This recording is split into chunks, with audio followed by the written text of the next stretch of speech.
The rain had been falling steadily over the city of Portland for 3 days, casting a gray pall over streets that were already quiet from the late hour. Neon signs flickered sporadically, their reflections dancing across puddles on the cracked asphalt, and the occasional horn of a car echoed through the damp night air. Inside a small apartment on the 3rd floor of an aging brick building, Marcus Hayes sat in front of his laptop, fingers hovering over the keyboard, staring at a single blinking cursor. The hum of the old radiator mingled with the persistent tapping of rain on the window, creating an almost hypnotic rhythm. Marcus had been tracking events for weeks, anomalies that seemed too calculated to be random, patterns in local crimes that nobody else had noticed. He had always been good at noticing patterns, at connecting the dots that others ignored, but this time it felt different, almost dangerous. 2 nights ago, the body of a young woman had been found in the industrial district, a place Marcus knew well from his childhood. She had no identification, no purse, and the police had marked it as another unsolved case, a nameless statistic in a city that sometimes forgot its people. But Marcus had seen something in the security footage from a nearby convenience store. A shadow moving in a way that didn't match anyone's gait, a figure that appeared and disappeared too quickly to be human. The authorities had dismissed it, citing low-quality footage, but Marcus couldn't ignore it. Something about the way the rain glistened on the wet concrete, the way the figure's coat hung loosely, it all fit a pattern he had been building in his mind for months. He leaned back in his chair, rubbing his eyes. The city seemed alive outside, whispering secrets only he could hear. He had been documenting the disappearances, unusual financial transactions, and strange messages appearing on obscure forums online. At first, he thought it was just coincidence, random chaos in a sprawling urban landscape, but the numbers didn't lie. There was a method, a rhythm, a dark symmetry that painted a picture far more sinister than the police could fathom. Marcus had started referring to it internally as the Convergence, the moment when all these unrelated events intersected, and he feared he was closer to witnessing it than he had ever imagined. A sudden knock on the apartment door made him jolt. It was late, almost midnight, and he wasn't expecting anyone. Heart hammering, he approached the door cautiously, peering through the peephole. There was no one there. A small envelope had been slipped under the door. Marcus picked it up, noticing the rough edges and the faint scent of rain. Inside was a single photograph of the woman from 2 nights ago. Her eyes were wide with fear, mouth slightly open as if she had been trying to scream. On the back, in sharp, angular handwriting, were 3 words, "Stop looking now." He felt a chill crawl down his spine. The warning was clear, and yet a part of him, the part that had been chasing shadows for weeks, couldn't let it go. He spread the photos across the floor, arranging them alongside his notes, searching for connections. There were 6 in total, each showing a different victim, each with the same haunting expression.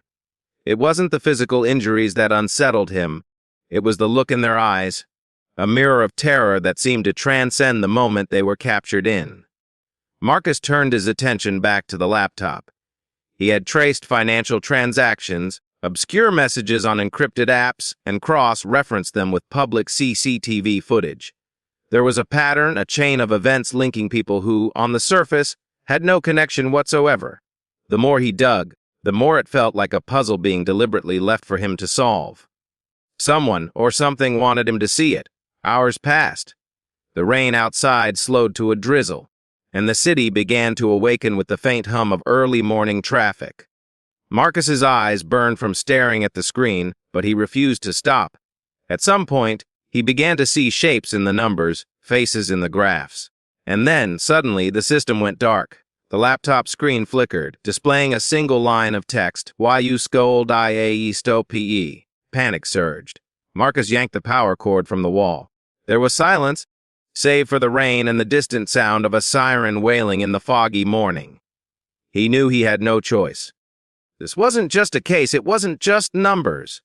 It was a game, and he had been unwillingly drafted as a player. Gathering his coat, he stepped outside into the damp city. The streets were empty, almost unnervingly so. The usual smell of coffee and bagels was replaced with the metallic scent of rain-soaked concrete. He walked with measured steps toward the industrial district, following a hunch that had been gnawing at him for days. The warehouses loomed like silent giants. Shadows moved among the corrugated walls, but Marcus pressed on. At the edge of one building, he saw a flicker of light, a projector screen displaying surveillance footage. Faces, names, timestamps. He realized with horror that he was looking at live feeds from every camera in the district, every alley, every doorway. And then he saw himself on one of the screens, walking alone, unaware. A voice echoed behind him, calm and chilling. "You've come far, Mr. Hayes. Farther than most would dare." Marcus spun around. A man in a dark trench coat, face obscured by shadow, stepped out. "Why are you doing this?" Marcus demanded, voice trembling despite himself. "Why target them?" The man tilted his head. "Target? We don't target. We observe, we curate." His words were precise, almost rehearsed. "You see, Marcus, you've been looking at the threads, but not the tapestry. Life is chaotic, yes, but patterns emerge when you know where to look. We provide the lens." Marcus's mind raced. Every missing person, every anomaly he had tracked, every encrypted message, all curated, orchestrated, and designed to be found by someone like him. And me, why involve me? The man smiled thinly. "Because you see, and seeing is dangerous." He took a step closer, the shadows of the warehouse swallowing him almost entirely. "But perhaps you can help us complete the convergence." Before Marcus could respond, the lights flickered. The screens went black. For a moment, he thought he had imagined it, but then he felt it, a hand on his shoulder, cold and deliberate. He turned, but no one was there. Panic surged again. He ran, weaving through the maze of containers and crates, heart pounding. The city behind him blurred through sheets of rain as he searched for a way out. Hours later, Marcus emerged back into the streetlights of Portland, drenched and exhausted. The envelope was gone from his pocket. The photographs, the warnings, the messages, everything had vanished. It was as if the previous night had never happened. And yet, deep inside, he knew it had. He knew the convergence was coming. Somewhere, someone was watching. And if he stopped looking now, if he turned away, he might survive.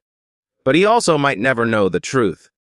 Marcus walked back to his apartment, mind spinning, heart heavy with uncertainty. He sat down again in front of his laptop, blinking at the blank screen. Outside, the rain began again, soft and steady, washing over the streets, masking the footsteps of those who moved in the shadows. He took a deep breath, fingers hovering once more over the keyboard, and made a choice. The world could be dangerous, unknowable, terrifying. But some truths demanded to be seen. And Marcus Hayes, for better or worse, had seen too much to stop now. As the first rays of morning cut through the mist, the city began to stir. Somewhere, a shadow moved among the buildings, watching, calculating, waiting. And somewhere else, Marcus typed a single sentence into his notebook. "The convergence is near." No one would believe him. Perhaps no one needed to. And then quietly, almost imperceptibly, the city held its breath.